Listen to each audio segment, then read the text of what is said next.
Hello, I'm Bret and you're watching The Defining Moment for Creating the Culture of Conscience. Our guest today is Rabbi Mordecai Waldman of Congregation Beth Tephilath, Moses Jewish Synagogue in Mount Clemens, Michigan. Prior to being diagnosed with terminal cancer 15 years ago, Rabbi Waldman taught high school mathematics and law. Rabbi Waldman has a Bachelor's of Science degree and a Master's degree in mathematics education from Wayne State University in Michigan. He also has a doctorate in law from Michigan State University. Rabbi Waldman was born and raised in Detroit. He is a newlywed to his lovely wife Susan, and he also has 5 children from a previous marriage.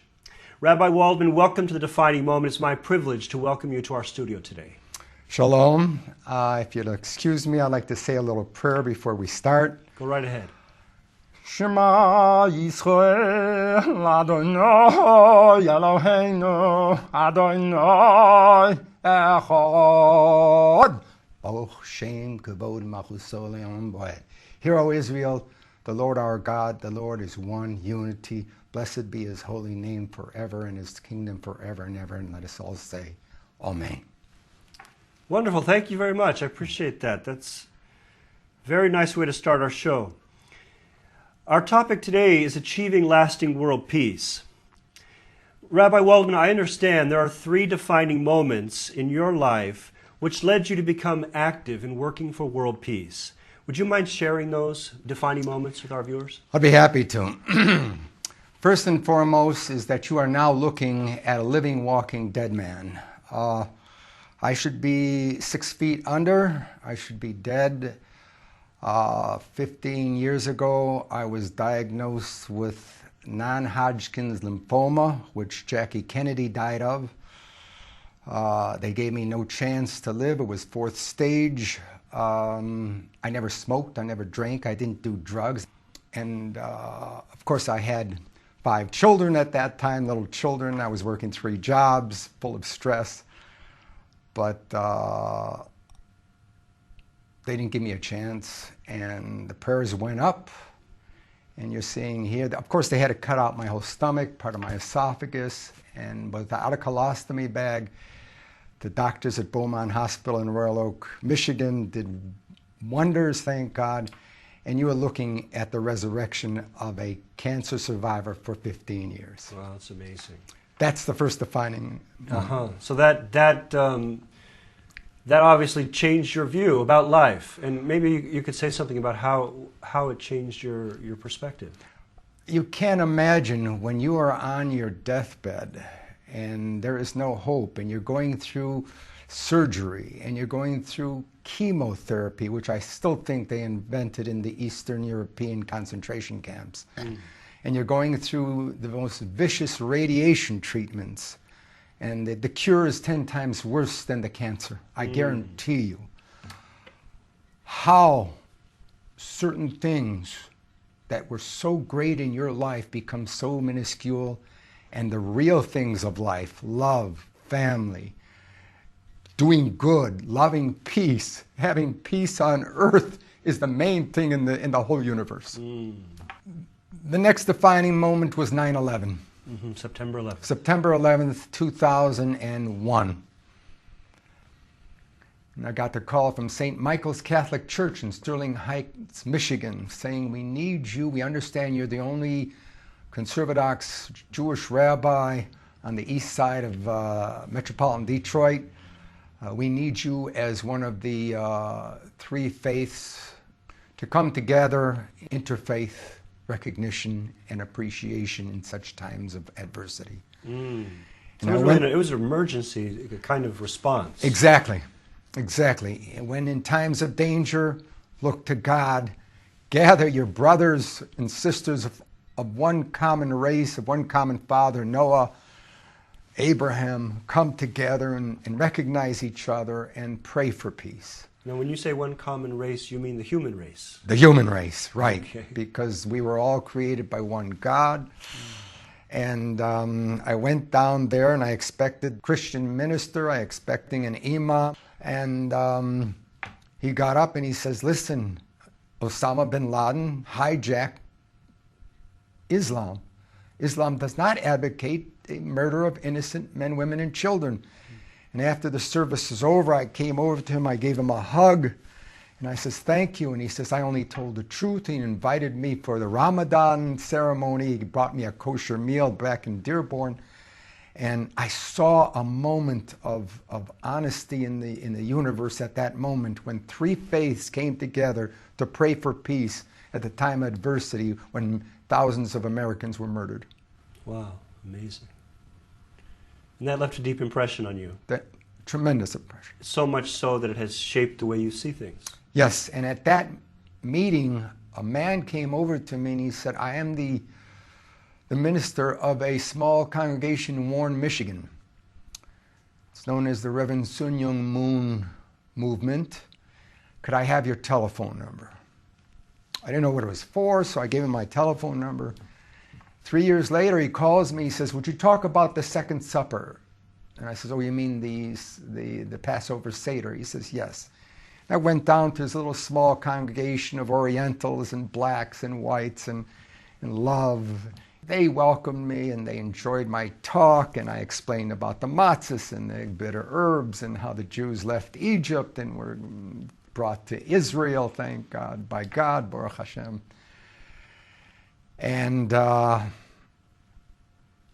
2 months later, I get a call, we need you in Washington, D.C. at the Senate building.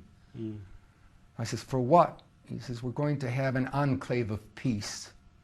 International and national. Walked into a ballroom, 2,000 people. 2,000 people of all races, all nationalities, all religions. And we all came together under the Reverend Sun Myung Moon, and we all prayed for peace, and I couldn't believe it, and I had brought my ram's horn. And I took out my ram's horn when they called me on the stage, and I said, listen, this is an absolute miracle. When I was growing up as a Jew, I only knew about 613, 6 billion non-Jews, 13 million Jews left on the earth after all the murders. That means 2,000 non-Jews for every single Jew. I says, I thought they're all against me. Eventually they're trying to wipe us out. And here was in the most powerful place of the universe, Washington, D.C., 2,000 people of all nationalities, all races, all creeds, all coming together praying for peace. I took out my ram's horn and I sounded the shofar. And the reason why I did that is because there's a Talmud that says that when the Jew sounds the shofar, the ram's horn, and the voices of the ram's horn go up to heaven, the angels start gathering those notes and bring it to God, and they say, God, is the time for the Messiah to come for the first, last, and only time. I says, this is the time to come because there was peace in the Senate building of the United States Senate, the most powerful place in the whole universe. Wow, that's a beautiful testimony. Thank you so much for sharing that with us. I appreciate that a lot. Given that everyone desires to live in a peaceful world, why is it that peace is so elusive? Again, this is my personal opinion. I'm not the end-all and be-all of all the Jewish philosophy and teaching, but this is my personal opinion. Yes. It has to do with the Sheva Mitzvahs B'nai Noach, the 7 commandments of Noah. When Noah exited the ark, he had 3 sons. God told Noah, teach your sons the 7 commandments. If they keep the 7 commandments, they will go straight to heaven. I guarantee it in 120 years. What are they? They're easy to remember. Believe in one God who created the entire universe. And of course, earth and humanity. No kidnapping or stealing. No incest, adultery, or male anal homosexuality. Don't curse God when you think bad things are going to happen. And the most important of all is establish justice. Tzedek, tzedek, tildoif. Don't kill or murder unless for self-defense or self-defense of the country or yourself or your family. If we start teaching the 7 commandments of Noah like God wanted to, and when he told Noah to walk forth from the ark, then I think we can have world peace. then I think the nations will rise up against the terrorists, take away their power, take away their money, and take away their hatred, and there'll be peace on earth. Okay, very interesting. Thank you for that explanation. Why is it that religion is the source of so much conflict in our world? Again, I still think it goes back to the Sheva Mitzvahs B'nai Noach, the 7 commandments of Noah. When you use religion as an excuse to murder, as an excuse to do bad things, then it can be misconstrued, misinterpreted, and eventually spread out in so many ways like an octopus's poison. And I think this is what happened. I think the good aspects of Christianity, the good aspects of Islam, there's no doubt that they have valid connection to keeping the 7 commandments. But there were people who misinterpreted the teachings, there are people who hijacked the teachings and used them for nefarious and evil ways. And until we can get back to teaching the 7 mitzvahs of Noach, the 7 commandments of Noah, to believe in the 7, one God, don't kill or murder, unless for self-defense, don't kidnap or steal, don't commit incest, adultery, or male anal homosexuality. Don't curse God when you think bad things can happen, because sometimes a bad thing you consider at first turns out to be a blessing in disguise. And establish justice, do away with anarchy, and laws and respect for each other and love for each other, then we'll have peace. Okay, very clear. Thank you very much. What do you think is missing in the current paradigm for navigating the dangers of terrorism represented by Islamic fascism, which seeks, among other things, the destruction of the State of Israel? I love my fellow Muslims. They are my brothers because we all came from Noah and we all came from Abraham. They are my brothers. They are my sisters. But when people take a religion and hijack it and then misconstrue it and then tell them that they're going to have 72 virgins if they murder people, then you know something is wrong. And this is this is the key. If we go back to the basic ideas of the 7 commandments of Noah, then we will overcome those tragedies. And how do you think that the Islamic faith can go about recovering its faith from people who want to hijack it? That's where the Western world comes in, helps people like the Iraqis establish a government and establishing a democratic government not based on thuggism or not based on local militias who kidnap and murder and exploit and extort from innocent people. So for you, democracy plays an important Exactly. part. And the rich countries have got to contribute. Just like now we have a temporary ceasefire in Lebanon, thank God, between Israel and Lebanon. France is coming through with troops. Other countries are coming through with troops to make the ceasefire hold. We've got to come together. We're all one people, one race of human race. And we've got to come together and help each other, raise the standards of other countries. We're going to have peace then. Okay, very clear. Thank you very much. Mahatma Gandhi said, "An eye for an eye, and soon the world is blind." In your view, what, if anything, does Israel need to comprehend in order to secure lasting peace for the Jews? Okay, that is one of the aspects of misunderstanding the Holy Bible, the Holy Torah. In the Bible, it's written in an eye for an eye, but it was never meant to be literal. It was meant to be monetarily. That the value of the eye was going to be given if someone punched out another person's eye. The value was, the courts did not take out another person's eye in in old biblical Judaism, it was always meant the value of an eye. I see. And the same thing here. If we take snippets of Judaism without the right teachers, without the right rabbis or priests or ministers or imam, then these things can be misconstrued. Yes. And Israel does not advocate eye for eye. Israel only advocates self-preservation. I mean, if you look at the maps, Israel is a tiny, squiggly piece of land surrounded by thousands upon thousands of square miles that the Arabs have. And all Israel is trying to do is survive until the Messiah comes. Thank you very much. So is there something that you feel that Israel needs to comprehend in order to achieve lasting peace? The Bible says that when you come forth to a city, you should always send out peace initiatives at first. If they do not understand and accept the peace initiatives, then you have to go forward and protect your land and your country and your women and children and your old people. But at first, the initiatives should be felt out. Is there a possibility of peace? Is there a possibility of prisoner exchange? Is there a possibility of gathering the peace-loving people, peace-loving nations of the world to come together and make peace amongst all of us? Okay, very clear. Thank you.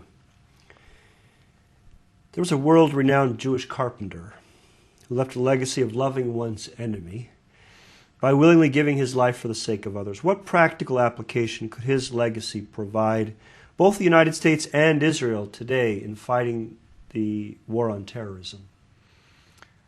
The key to that Jewish carpenter was self-sacrifice. If all of us, even the little boy or the little girl or the old man or the old woman, would in some way sacrifice some of their time or money or little pennies or thousands of dollars towards peace causes, especially like the Reverend Sun Myung Moon. I still will never forget that time at the Senate office building. I said, who is paying for all these people to come together for peace? And I remember being at the press conference, and they say, what are you doing here? And I says, I'm planting seeds of peace. If God wants them to grow into big oak trees, he will make them grow into big oak trees. If not, he'll leave them as little burning bushes in the desert. And the same thing here. Very clear. Thank you. As a Jewish rabbi, what do you find most worthy of respect about followers of Islam? First of all, you have to begin with the understanding that Islam, the people of Islam, were from the people of Ishmael. Ishmael was the oldest son of Abraham. When God came to Abraham, Avraham Avinu, and he says, take your son and sacrifice him. Abraham said to God, I have two sons. He says, take your beloved one. He says, I love them both, Ishmael and Yitzchak, Isaac. Your only begotten one. He says, they're both only begotten. One is from my wife, Hagar, and the other is from my other wife, Sarah. And that's the essence of Islam. They came from Ishmael. They are our brothers. We have to love them. I love them. I love Muslims because they are my brothers and sisters. And that's the essence of finding peace between us. That's very beautifully said. Thank you so much. I appreciate that a lot.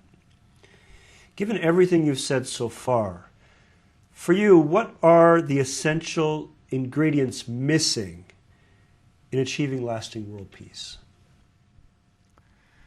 First, I think, is recognition. Recognition of each other's lands, of each other's boundaries, of each other's national aspirations. Israel is a nation amongst the great nations of the United Nations. They were validly voted in. We have to recognize that they will the nation of Israel will last forever with God's help, amen. And vice versa. And acts of aggression have to be dealt with, but then at the same time, peace initiatives have to be exposed.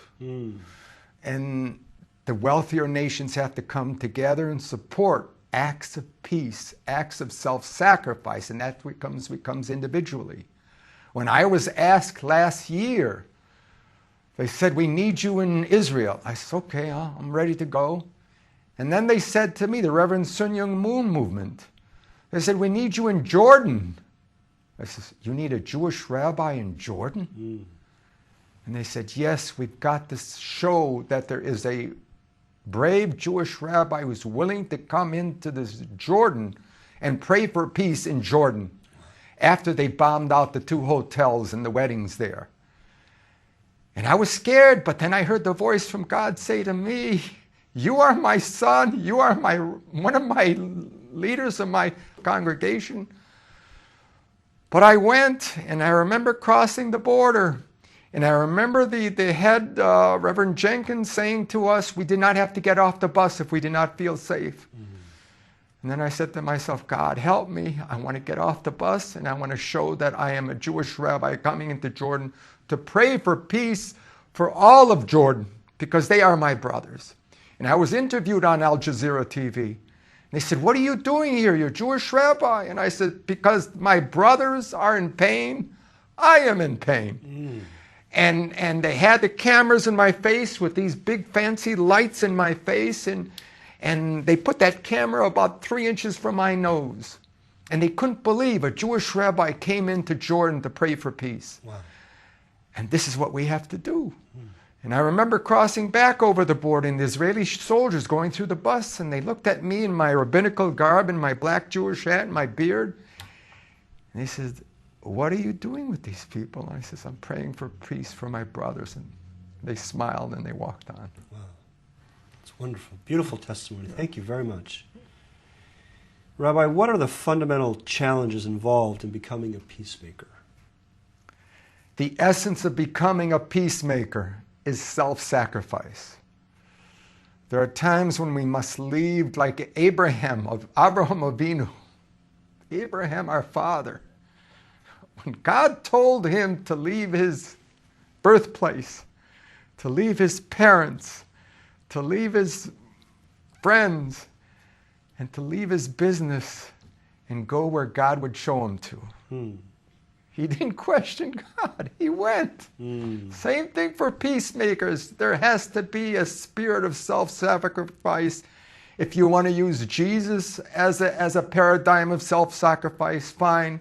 If you want to use the Holy Muhammad as a paradigm of self-sacrifice, or Confucius or Buddha, self-sacrifice is the key to becoming a peacemaker. What is God's most powerful secret Hebrew names? It's Shalom.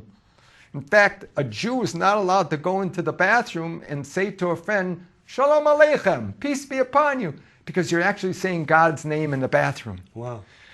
So Shalom is one of God's secret words. And when you become a peacemaker, you become part of God. God becomes part of you.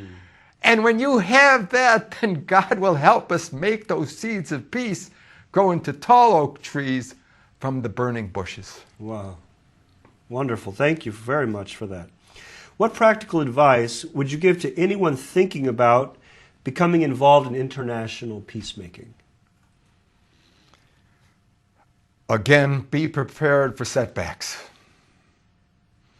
In every great involvement, there's always been self-sacrifice, even to death. And how many of our veterans know what it's like? My brother fought against Hitler Nazism. He lost the ability to have a child. Hirsch, Zvi Hirsch, Benita. And he saw his friends be killed on the beaches. And there are times when, if you're going to make the self-sacrifice, you must realize that it might reach up even to your own life. Yeah. And when you can do that, and you can then look for the good in all other peoples and religions and persuasions, look for the good until maybe the evil comes out, and then you have to protect yourself. There's no shame in protecting yourself. But first look for the good. And with that, hopefully, peace will come. Very clear. Thank you. In your opinion, what are some of the most effective ways that so-called ordinary people can make a difference in contributing to the achievement of lasting world peace? Tied to the previous answers, I would say, again, self-sacrifice, or I should say family sacrifice. There are times when we must get up from the TV set and go to the meetings involving peace. Yeah. There are times when we have to set aside part of our 10% of our net income for charity, maybe 1% for peace initiatives, maybe support the Reverend Sun Young movement, or the United Jewish Appeals, or the Islam Appeals, or the Christian Federation for charity. Set aside 1%. This is for peace. This is for God's secret name, Shalom. Self-sacrifice is the essence. Yeah, very clear.